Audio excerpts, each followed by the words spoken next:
जय श्री कृष्णा। राधे राधे। श्रावण मास महात्म का 29वां अध्याय। श्रावण मास के व्रतों के कृत्य। भगवान शंकर ब्रह्मा पुत्र सनत कुमार से बोले, हे पुत्र, अब मैं तुम्हें श्रावण मास के व्रतों के कृत्यों के संबंध में बतलाऊंगा कि किस समय क्या करना चाहिए। हे माँ मुने, उसे सुने।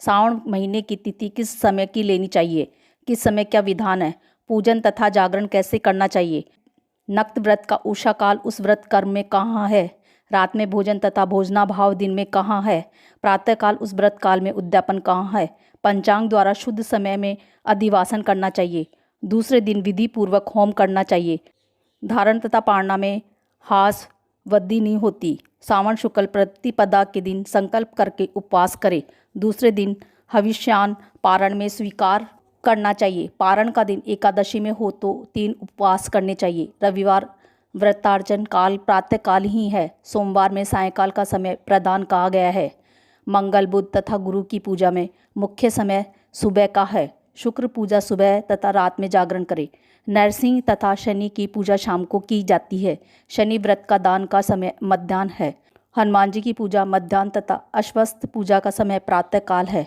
रोटक व्रत में प्रतिपदा तथा सोमवार सहित त्रिमूर्तोहार स्वीकृत है या पहले की तिथि ग्राह्य है, उदम्बरी द्वितीया संध्या व्यापिनी तृतीया युक्त पूर्व वेदित लेनी चाहिए, स्वर्ण गौरी में चतुर्था युक्त तृतीय तिथि है, गणेश पूजा में तृतीयावधि चतुर्थी है, नाग पूजा में षष्ठी युक्त पंचमी है, सुपोधन व्रत साय व्यापिनी सप्तमी युक्त षष्ठी है, शीतला व्रत में मध्याह्न व्यापिनी सप्तमी है, देवी के पवित्रारोपण में रात्रि युक्त अष्टमी तिथि है, कुमारी में रात्रि व्यापिनी नवमी उत्तम है, आशा में रात्रि व्यापिनी दशमी है। हे तात, दशमी विद्या एकादशी आग्रह है, उसके वेद को मैं बताता हूँ। अरुणोदय समय दशमी वेद वैष्णव के यहाँ होता है, अरुणोदय समय में स्मार्तों के यहाँ दशमी वेद होता है। इस रीति द्वारा द्वादशी पवित्रारोपण की कही गई है। अनंग व्रत में रवि व्यापिनी त्रयोदशी है, द्वितीय प्रहर व्यापिनी हो जाने से प्रशस्तर होती है। शिव पवित्रारोपण में चतुर्दशी रात्रि व्यापिनी है, अर्धरात्रि व्यापिनी अधिक उत्तम है। उपाकर्म तथा उत्सर्ग में पूर्णिमा और श्रावण नक्षत्र ग्राह्य है। यदि अन्य दिन पूर्णिमा 3 मुहूर्त की है तो दूसरे दिन व्रत करना चाहिए, या ऋग्वेद 33 शाखा वालों को पहले दिन करना चाहिए। 33 शाखा वाले यजुर्वेदियों को अन्य दिन पूर्णिमा 3 मुहूर्त रहने पर भी उपाकर्म और उत्सर्ग दोनों पूर्व दिन ही करने चाहिए। पूरे दिन पूर्णिमा तथा श्रावण नक्षत्र एक मुहूर्तार्थ संबंध हो तो और अन्य 2 दिन मुहूर्त के भीतर पूर्णिमा श्रावण नक्षत्र समाप्त हो तो पूर्व दिन करना चाहिए। अपराकाल में सामवेदियों को हस्त नक्षत्र हो तो उपाकर्म उत्सर्ग करना चाहिए। दोनों दिन हस्त नक्षत्र अपराह काल व्यापिनी हो तो पहले दिन करना चाहिए। उपाकर्मोत्तर सभादीप करना चाहिए। श्रवण कर्म तथा सर्प बलि को सूर्यास्त समय व्यापिनी पूर्णिमा उत्तम है। हयग्रीवोत्सव में पूर्णिमा मध्या व्यापिनी लेनी चाहिए। रक्षाबंधन कार्य में अपराह व्यापिनी पूर्णिमा ग्राह्य है। चंद्रोदय व्यापिनी संकट चतुर्थी स्वीकृत है।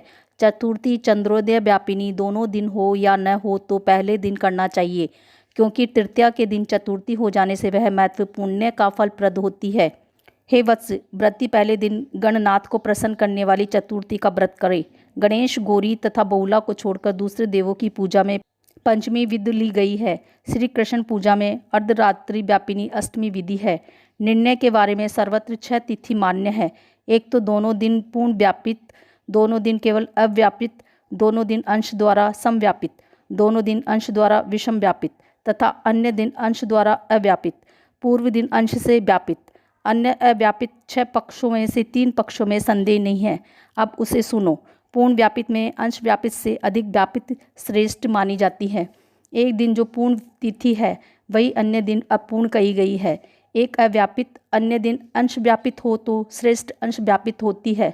अंश व्यापित जब हो तथा वह सम हो तो वहाँ संशय हो जाता है, तो भेद वाक्य निर्णय करना चाहिए। युग्म वाक्यों से कहीं बार नक्षत्र योग बल से, कहीं प्रधान 2 योग में, कहीं पुराण योग से। जन्माष्टमी व्रत में संदेह हो यानी इन पक्षों में परा हो तो प्रातः काल में पारण करना चाहिए। यदि 3 प्रहर अष्टमी समाप्त हो या बाद तक रहती हो तो सुबह में पारण करना चाहिए। पिठोरा व्रत में मध्याह्न व्यापिनी अमाशुभ है। वृषभ अर्चन में सायंकाल व्यापिनी अमावस्या ली गई है।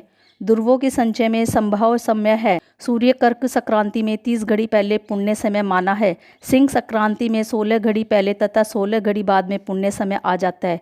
कुछ ऋषि सिंह की संक्रांति के पहले 16 घड़ी पुण्य समय मानते हैं। अगस्त्य अर्ध्य समय व्रत सहित ही कहा है।